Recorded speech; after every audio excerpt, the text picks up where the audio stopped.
looks somewhat decent, he can be compromised. And he'll probably, and you see, it starts with you getting hit on by women in their 30s. So you don't feel no pressure because it's a woman that's 30, 35. So you don't feel no pressure. It ain't until you get a woman that's 40, 45, 50, 55, 60, 65 years old where you're going to feel a lot of pressure. And you might reject these women 3 times, 4, 5, 6, 7, 8, 9 times. But eventually, somewhere around the 10th or the 11th time, you're going to say, you know what, I really need the money.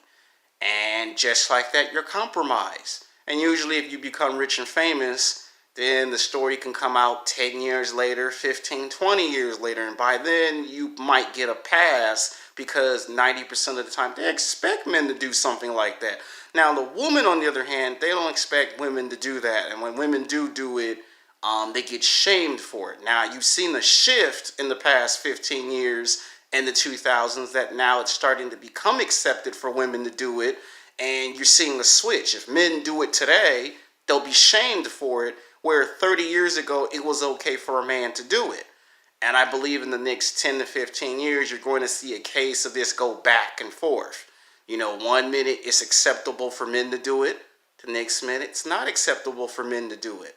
And what I'm saying is, if you're 31, 32, 33 years old and you get hit on by women that are multi-millionaires or billionaires, that is the rule of the exception. You're the lucky one. Usually those women have an age range. You got to be 18 to 27.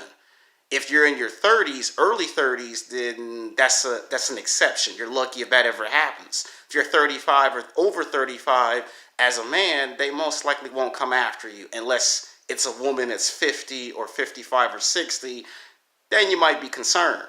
And the reason why I made this YouTube video is because no one talks about the 20% of rich women. Most of the rich women that are millionaires and billionaires, they are overweight. They are 200 pounds, 300 pounds, 400 pounds. They are old enough to be your mother or grandmother, but usually this is about economics. You know, we always talk about 80% of women chasing